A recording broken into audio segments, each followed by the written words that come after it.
बिहार में एक बार फिर चुनावी रंग फैलने को तैयार है। बिहार की 5 राज्यसभा सीटों पर 16 मार्च को चुनाव लड़ा जाएगा। यह चुनाव बड़ा ही दिलचस्प होने जा रहा है। राज्य में 5 राज्यसभा सीटें अप्रैल में खाली हो रही, जिसमें से 3 इस समय एनडीए और 2 आरजेडी के पास है। दरअसल बिहार में राज्यसभा की 5 सीटों पर चुनाव होने वाला है। जो सीटें खाली हो रही, उनमें 2 सीटें राजद, 2 जेडीयू और 1 रालोमो की।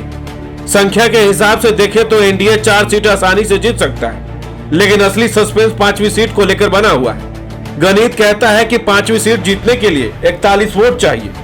एनडीए के पास 4 सीटें निकालने के बाद करीब 38 वोट बचते हैं, यानी जीत के लिए 3 वोट और चाहिए। यह 3 वोट बिना क्रॉस वोटिंग के मिलना मुश्किल माना जा रहा है। यही वजह है कि 5वीं सीट पर मुकाबला दिलचस्प बन गया। बता दें कि एनडीए के कोटे से जनता दल यूनाइटेड के 2 राज्यसभा सांसद हरिवंश नारायण सिंह और रामनाथ ठाकुर का कार्यकाल समाप्त हो रहा है। वहीं एनडीए से राष्ट्रीय लोक मोर्चा राज्यसभा सांसद उपेंद्र कुशवाहा का कार्यकाल भी समाप्त हो रहा है।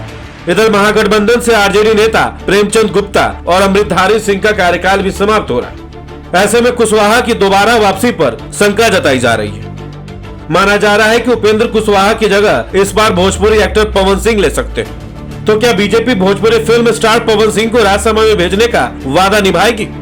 दरअसल पवन सिंह ने जब 2025 में विधानसभा चुनाव नहीं लड़ा था, उस समय भाजपा सांसद मनोज तिवारी ने कहा था कि पार्टी ने पवन सिंह के लिए कुछ बड़ा सोच रखा है। मनोज तिवारी ने उस समय यह भी कहा था कि वे विधायक नहीं सांसद बनना चाहते हैं। पार्टी उन्हें सही समय और सही जगह पर लड़वाएगी। माना जा रहा है कि अब वह सही समय आ गया है। हालांकि ये सच है कि पवन सिंह के साथ बहुत सारे विवाद जुड़े, लेकिन इसके बावजूद उनकी लोकप्रियता का कोई जवाब नहीं। विवादों से परे उनके चाहने वाले उन्हें सिर आंखों पर बैठा कर रखते हैं। इस बात का अंदाजा ऐसे लगाया जा सकता है कि काराकाट में प्रधानमंत्री नरेंद्र मोदी ने उनके खिलाफ उपेंद्र कुशवाहा के लिए वोट मांगा था। नीतीश कुमार ने भी उपेंद्र कुशवाहा के लिए वोट मांगा था, लेकिन नरेंद्र मोदी और नीतीश कुमार जैसे दिग्गजों के विरोध के बाद भी पवन सिंह ने 2,74,000 वोट लेकर दूसरा स्थान प्राप्त किया था। बिना किसी राजनीतिक अनुभव और सहयोग के उन्होंने अकेले दम पर केवल अपने प्रशंसकों के दम पर ये वोट हासिल किए थे। वहीं अगर विपक्ष पूरी तरह एकजुट हो जाए तो उनके पास भी जीत का आंकड़ा बन सकता है। विपक्ष के पास ओवैसी की पार्टी के 5 वोट और बसपा का 1 वोट। ऐसे में विपक्ष भी मजबूत दावेदारी पेश कर सकता है। माना जा रहा है कि राष्ट्रीय जनता दल इस सीट पर उम्मीदवार उतारना चाहेगा और संभव है कि कोई प्रभावशाली चेहरा सामने आए।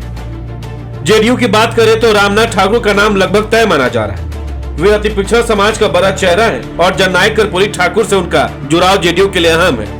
वहीं हरिवंश नारायण सिंह पहले से राज्यसभा में बड़े पद पर है। अगर पार्टी उन्हें दोबारा नहीं भेजती है तो यह सहयोगी दलों के लिए संदेश गलत जा सकता है। बता दें कि विधानसभा चुनाव के बाद अब राज्यसभा सीट के गणित बदलता नजर आ रहा है। उपेंद्र कुशवाहा का दोबारा से सीट पाना मुश्किल नजर आ रहा है। ऐसे में पवन सिंह का नाम काफी सुर्खियों में बना हुआ है। वैसे तो एनडीए का 3 राज्यसभा सीटों पर आसानी से जीत पाने की उम्मीद है।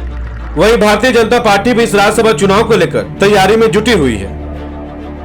बता दें कि पार्टी इस बार हाई प्रोफाइल चेहरे को सामने लाने की कोशिश में लगातार जुटी हुई है। इस बार चुनाव में बीजेपी भोजपुरी एक्टर पवन सिंह को खड़ा कर सकती है। दरअसल बीजेपी के सामने स्थिति थोड़ी उलझी हुई है। पार्टी ने पहले से कुछ बड़े नामों को लेकर संकेत दिए। पवन सिंह और उपेंद्र कुशवाहा को लेकर चर्चा है। अगर एक सीट पवन सिंह को दी जाती है तो बाकी उपेंद्र कुशवाहा को कैसे साधा जाएगा? चिराग पासवान की माता के नाम की भी चर्चा चलती रही है, लेकिन आसान नहीं दिखता। चिराग पासवान एक सीट अपने कोटे से फाइनल करने की कोशिश में। चिराग पासवान की मां रीना पासवान को राज्यसभा में भेजने की चर्चा है, लेकिन ऐसा तभी संभव होगा जब विपक्ष कुछ विधायक उनका समर्थन कर। चिराग अपने दम पर राज्यसभा सीट नहीं जीत सकते।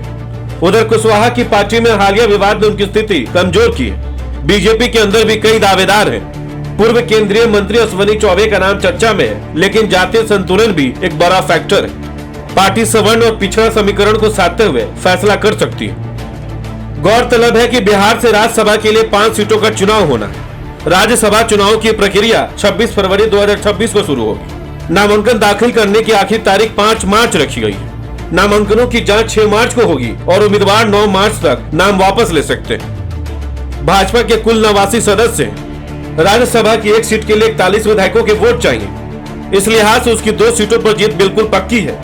कुल मिलाकर बिहार की 5वीं राज्यसभा सीट इस बार सिर्फ एक सीट नहीं बल्कि राजनीतिक प्रतिष्ठा की लड़ाई बन गई है। आने वाले दिनों में टिकट बंटवारे के साथ तस्वीर और साफ होगी। इस खबर को लेकर आपकी क्या राय है? हमें कमेंट्स में जरूर बताएं। बहुत बहुत शुक्रिया।